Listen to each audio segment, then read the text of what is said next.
We've seen weapons that crush and weapons that pierce, but the Bec de Corbin, the crow's beak, is handheld anti-armor at its evolutionary peak. Smart design means it can hook and pry, crush and concuss, stab and finish a multi-tool for breaking men inside their metal shells. Then we step back from the melee to the parapets and the horizon, the ballista, crude power that turns sinew into lightning, the stealthier scorpion, fear made aerodynamic, and finally, the crowned monarch of siegecraft, the trebuchet, a counterweight colossus that convinces impregnable walls they're only not yet broken. Strap in, 10 facts that braid leverage, pressure, and terror into one long crack through medieval certainty. A Bec de Corbin, a beak that bites through plate. The Bec de Corbin, crow's beak, is a polearm built like a thesis about plate armor's weaknesses. Picture a hardwood haft about 5 to 7 feet long, capped with a steel head shaped in 3 ideas: a curved, tapered beak that ends in a vicious point, a hammer face on the opposite side for blunt trauma, and a top spike for direct thrusting into gaps or down from above. Everything the head does is about concentrating and applying force where armor can't spread it. You don't slide an edge against steel, you drive a tooth into it, lever the tooth with a haft, then demand the metal and the man beneath surrender. That beak is no ornament. Its curve helps it strike and stick on convex plates where flat picks would skid. Once it bites, the length of the haft turns the weapon into a crowbar twist to wrench a visor sideways, yank to unseat a rider, or drag a shield out of line. Flip to the hammer face for helmet-ringing blows that stun through padding, finish with the thrusting spike into an armpit seam, a visor slit, or the groin gap below a fold. It's a small, cruel grammar of verbs: bite, lever, smash, stab, spoken fluently by infantry who had no interest in a fair fight with a mounted noble. If the beak's shape explains where it hurts armor, the numbers explain why armor gives way. Follow the haft into the math. Why does the crow's beak work on plate that laughs at swords? Leverage and pressure. A long haft multiplies the user's input, so the beak lands with far more effective force than a bare fist or short club.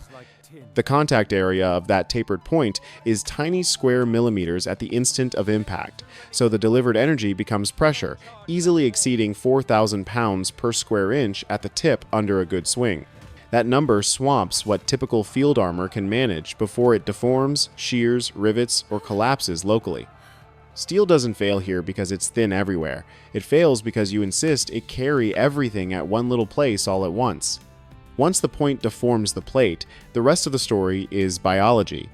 Behind the steel is mail. Behind the mail is padded cloth. Behind that are ribs and organs that don't negotiate with spikes. Even when the plate isn't fully pierced, a local cave-in can break sternums, crack clavicles, or compress lungs enough to turn a proud charge into a noisy, breathless pause. The wielder doesn't need to cut a man, he needs to change his shape so his choices vanish. You can hear this physics happen. Veterans recognize the beak's work by sound, and once you hear it, you fight differently. Veterans learned the crow's beak by sound as much as sight. The beak meeting hardened steel makes a high, tearing shriek, a brief scream of metal losing its argument with geometry. A heartbeat later comes the low thud as mass and man absorb what the plate couldn't. Chronicle writers insisted seasoned soldiers could pick that duet out of a melee the way sailors read wind and rigging. The noise isn't just descriptive, it's instructional. Hear it once near your visor, and you start holding your shield a little farther out, which opens other doors for your enemy to walk through. Morale bends with acoustics. Armor that felt like certainty starts to feel like tin in clever hands. Squads move tighter, horses hesitate longer, and the tempo of the fight slows just enough for the pullman to dictate exchanges. A weapon that writes fear directly into the air gets free work done before it even strikes. Fear is useful, but reach is king against riders. Give the beak a few extra feet of argument, and watch cavalry reconsider its romance with speed. The Bec de Corbin also tells a truth to cavalry. Speed isn't shield enough. A 5 to 7 foot haft lets a footman reach a rider without standing under hooves, and the beak can snag tack, hook a knee, or rip a reine's arm sideways. The hammer face punishes a horse's chamfron. The top spike stabs up under a raised arm. The best play is simple. Step offline, present the beak, Let the rider's momentum place him on your terms, then wrench and yank.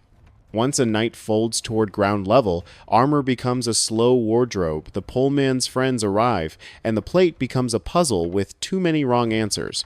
Campaign letters and after-action notes from late medieval fights read the same. Disciplined infantry with hooked beaks and hammerheads, learning to make the second or third charge feel worse than the first. Cavalry still mattered. Shock always matters, but it learned humility where beaks were common. In a world that loved the image of the lone rider deciding a day, the crow's beak gave the day back to people who stood close together and refused to be impressed. That's the duel at arm's length. Now widen the frame, from pole arms and hands to engines on frames, and a crew that turns twisted sinew into straight-line terror. Step from elbows to engines. The ballista is a giant crossbow rewritten around torsion bundles of twisted sinew, or hair, that store energy like coiled fury. A stout frame holds twin bundles. Arm socket into them. A slider runs a central rail. A winch hauls the string. A massive bolt sits quietly mean. A trigger says yes. And the machine spits a straight line no man could throw. To work it well, you need a crew, typically 3 to 5 each, with a task. One cranks, one seats and spans, one sights and calls wind, one keeps bolts ready, one tends the bundles so humidity doesn't steal your shot. Good crews make good math. 2 to 3 rounds a minute might not sound like urgency to a musket sentry, but to men on a wall, each flat bolt is a deletion. Shields are promises, ballista bolts are audits. The device projects competence across a courtyard. Cover this lane, deny that tower top, bully those sappers who thought a mantlet made them immortal. Operation is part ritual, part carpentry, and part drumbeat. The rhythm matters because the enemy learns to breathe between your creaks. Multiplying a handful of hands into a wall of refusal is power, but the ballista's real lesson is scale. Fewer men, larger reach. Now watch that logic climb towards supremacy. What the ballista does best is multiply a small crew into a large effect.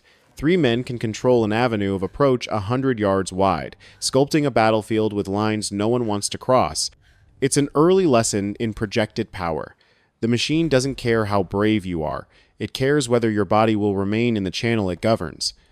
Larger patterns on carts, on towers, extend reach. Lighter frames shift faster to chase opportunities. And unlike pure gravity engines, torsion gives you flatter shots that punish heads, hands, and chests behind cover that was built to negotiate arcs, not straight arguments.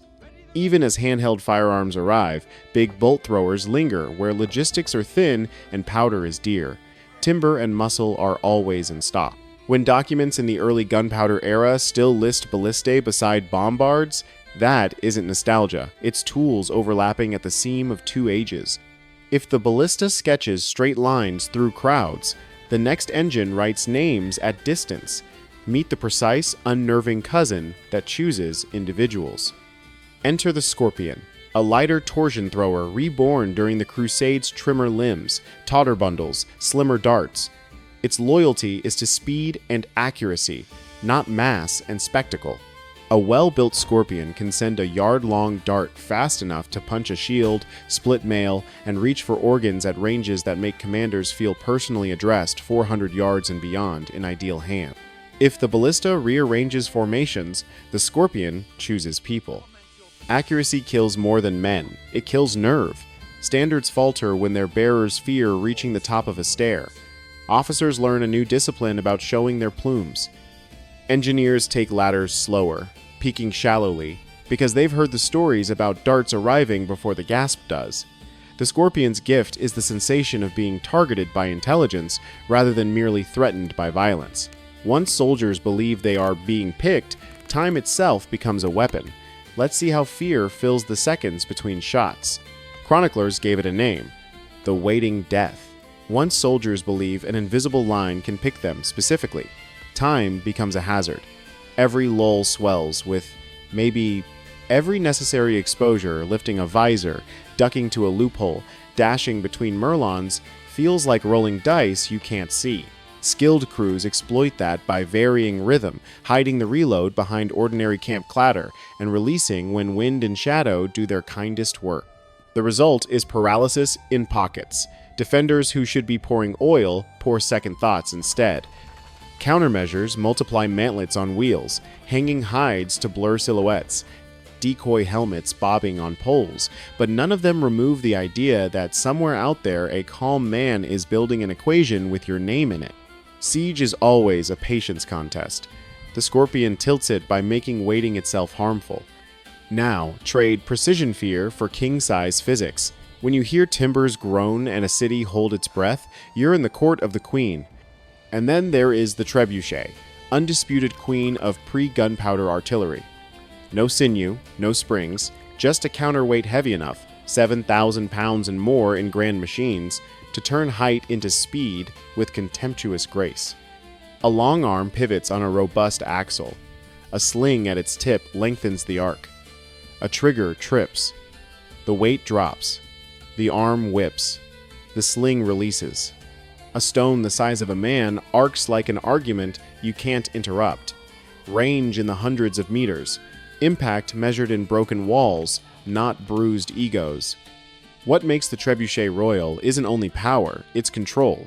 Crews tune sling length for release angle, shift counterweight mass for different throws, and sight along practice shots to walk stones into the seam of a wall where masonry dreams of becoming rubble. The sound is a kind of pageantry, the groan of timbers, the brief thunder of the weight, the hush of a city trying to guess whether those 2 seconds of flight end in dust or in something worse. Princes built them not just to win, but to announce the inevitability of winning. Stones end arguments, but payloads can also send messages. What you throw matters, and sometimes it's not stone at all. The trebuchet's cargo is not limited to rocks. Medieval crews exploited the machine's reach for messages no herald could carry. Carcasses of dead animals hurled over walls to foul wells and air. Severed heads lobbed back to defenders as proofs of loss, and in grim, well-documented instances, disease victims used as biological threats. The Siege of Kaffa in 1347 is infamous for reports of plague-ridden bodies flung into the city. Whether or not a straight line can be drawn from that act to the Black Death's pandemic sweep, the intention is clear: make the inside of a fortress feel less safe than the fields outside. To be clear, the trebuchet didn't need horror props to do its job. A 200-pound stone tossed 300 meters is horror enough a visit that knocks Merlons off walls, shakes foundations, and turns courtyards into sudden geography. But mixing terror with disease and spectacle widens the weapon's domain from material science to morale engineering. The queen commanded more than masonry. She ruled appetites for food, for sleep, for hope. And with walls humbled and nerves undone, our finale turns inward from breaking stone to warming it. How did medieval minds heat cold rooms to comfort with no wires at all? From the beak that concentrates force into a scream and a thud, through crew machines that draw straight lines of refusal across open ground, to the counterweight monarch that makes stone confess, medieval war was an education in leverage, pressure, and psychology. Which tool chills you more, the crow's beak at arm's length, the scorpion's silent choice at 400 yards, or the trebuchet's patient promise from beyond bowshot? Comment your pick, share this with a friend who still trusts walls more than physics, and subscribe so you don't miss our finale 10 last truths on how medieval minds heated cold stone rooms to summer without a single wire.